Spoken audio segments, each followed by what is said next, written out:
तो मैं हूं Dinesh Kiora. News time south Asia में आपका बहुत बहुत स्वागत है। बहुत डेंजरस ट्रेंड निकल कर आ रहे हैं। मेरठ उत्तर प्रदेश के अंदर योगी जी का राज्य, जहां पर मेरठ में हिंदू पंचायत हुई है और हिंदू पंचायत के अंदर अब उसकी जानकारी सामने आनी शुरू हो रही है। बहुत सारी मीटिंग्स उन्होंने आयोजित की हैं, जहां पे उन्होंने कहा कि जितने भी मुस्लिम्स दुकानदार हैं, शॉपकीपर्स हैं, वहां से आप सामान नहीं खरीदेंगे, उनका आप सोशल और इकोनॉमिक बायकॉट करेंगे। हिंदुओं से कहा गया है मेरठ डिस्ट्रिक्ट में और उसके दूसरे एडजॉइनिंग डिस्ट्रिक्ट्स में कि आप वहां से कोई चीज नहीं खरीदेंगे। अब ऊपर से वार्निंग दी गई है कि अगर तुम्हें हमारे साथ बिजनेस करना है तो तुम्हें कुरान पढ़ना रोकना होगा और नमाज पढ़नी रोकनी होगी, अदरवाइज हम तुम्हारा सोशली, पॉलिटिकली और इकोनॉमिकल बायकॉट करके तुम्हें डिस्ट्रॉय कर देंगे। ये कौन सा भारत है? ये कौन सा हिंदुस्तान है भाई? ये उनके बहुत सारे लोग हैं, कोई भाग्योदय फाउंडेशन है और कोई राम महेश मिश्रा भी हैं।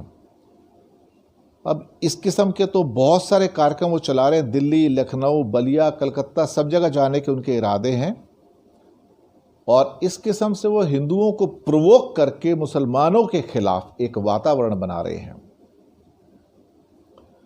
मुझे लगता है कि कहीं ना कहीं शायद कुछ जो फ्रिंज एलिमेंट्स हैं, जिनको शायद विश्व हिंदू परिषद, बजरंग दल, आरएसएस का सहारा है और कहीं ना कहीं से बीजेपी की सपोर्ट भी है, क्योंकि वो इनके खिलाफ कुछ करते नहीं हैं।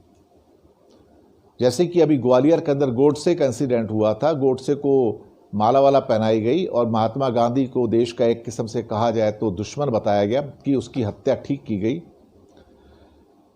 धीरे धीरे भारत को एक ऐसे मोड़ पर ले जाने की कोशिश की जा रही है इन सो कॉल्ड हिंदू रेडिकल्स के द्वारा कि वो हमारे समाज के अंदर एक किस्म से नफरत पैदा करके बंटवारे की स्थितियां पैदा कर रहे हैं। हम और हमारा चैनल इन जैसे फ्रिंज एलिमेंट का विरोध करता है और इन जैसी फाउंडेशन, इन जैसे ग्रुप्स जो ग्वालियर में भी थे, जो गोडसे को माला पहना रहे थे और गांधी का अपमान कर रहे थे, जो टीवी पे भी बहुत चला और बाद में पब्लिक प्रेशर में आके वहां पे डिस्ट्रिक्ट एडमिनिस्ट्रेशन ने ताला लगा दिया। वहां तो लाइब्रेरी खुल गई थी गोडसे की। या तो सरकार इसको रोक ले, अगर नहीं रोकती है तो फिर इसके परिणाम जो होंगे वो बहुत भयंकर हो सकते हैं। सरकार 1947 की परिस्थितियां वापस पैदा ना करे तो अच्छा है, लेकिन यह सरकार कहीं से एक्शन लेती हुई नजर नहीं आ रही है और इस किस्म के रेडिकल हिंदू एलिमेंट्स को बढ़ावा दे रही है।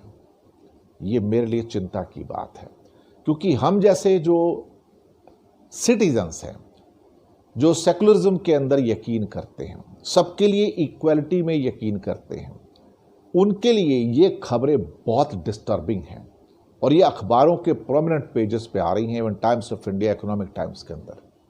आप सोच सकते हैं कि हिंदुस्तान में हो क्या रहा है, हम किस तरफ जा रहे हैं। वही इकोनॉमिस्ट की जो रिपोर्ट, जिसके ऊपर मैंने कल एक रिपोर्ट डाली थी, जो लंदन के इकोनॉमिस्ट की, दुनिया में डेमोक्रेसी को खतरा डिक्टेटर से नहीं है, उनसे है जो चुनाव जीत कर नेता बन के आए हैं। उसमें अमेरिका का भी नाम है, तुर्की का नाम है, ब्राजील का नाम है, इंडिया का भी नाम है कि इनके चुने हुए जो नेता हैं इलेक्शन से, वो लोकतंत्र को खत्म कर रहे हैं। ये इकोनॉमिस्ट की रिपोर्ट कह रही है। यानी कि फिर से वही बात निकल के आ रही है, रेडिकलिज्म। सरकार शायद इसको रोकना नहीं चाहती, बढ़ावा देना चाहती है, लेकिन इसके परिणाम कुछ ही सालों में या कुछ ही महीनों में आपके सामने आ जाएंगे।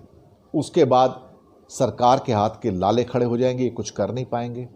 वैसे भी अभी फार्मर्स की प्रॉब्लम तो सामने खड़ी है, वो तो सॉल्व हो नहीं रही है और कुछ और प्रॉब्लम पैदा कर रहे हैं अब ये लोग। खुदा ही बचाए हमारे मुल्क हिंदुस्तान को। शुक्रिया।